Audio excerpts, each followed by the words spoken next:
পহেলা বৈশাখকে কেন্দ্র করে দেশজুড়ে উৎসবের আমেজের মধ্যেই নতুন করে আলোচনায় এসেছে শেফ হেজনা এর দেশে ফেরার সম্ভাবনার খবর।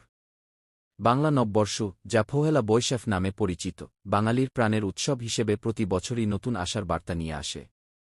এই বিশেষ সময়ে তার দেশে ফেরার গুঞ্জন রাজনৈতিক অঙ্গনে যেমন উত্তেজনা তৈরি করেছে, তেমনি সাধারণ মানুষের মধ্যেও কৌতূহল বাড়িয়েছে। বিভিন্ন সূত্রে জানা যাচ্ছে, দীর্ঘদিন বিদেশে অবস্থানের পর তিনি পহেলা বৈশাখের এই তাৎপর্যপূর্ণ দিনে দেশে ফিরে জনগণের সঙ্গে নতুনভাবে যোগাযোগ স্থাপন করতে পারেন।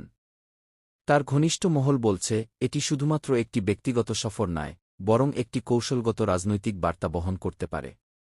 কারণ এই সময়ে দেশে ফেরা মানে হচ্ছে জাতির সংস্কৃতি ও ঐতিহ্যের সঙ্গে নিজেকে সম্পৃক্ত করা এবং জনগণের আবেগের কাছাকাছি আসা।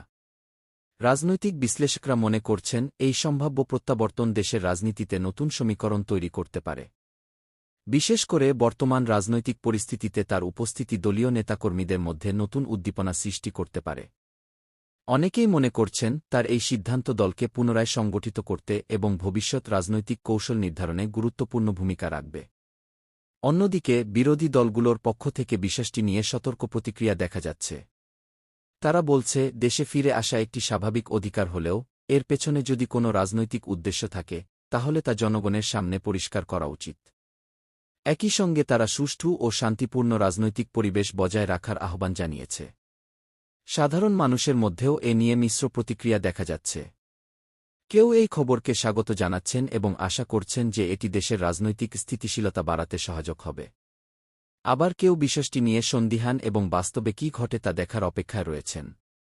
সামাজিক যোগাযোগ মাধ্যমে ইতোমধ্যে এই নিয়ে ব্যাপক আলোচনা শুরু হয়েছে, যেখানে বিভিন্ন মতামত উঠে আসছে।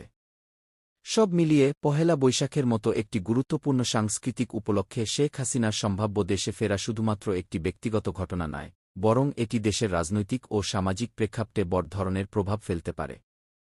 এখন সবার দৃষ্টি রয়েছে, এই গুঞ্জন কতটা বাস্তবে রূপ নেয় এবং তার এই পদক্ষেপ দেশের রাজনীতিতে কী ধরনের পরিবর্তন আনে।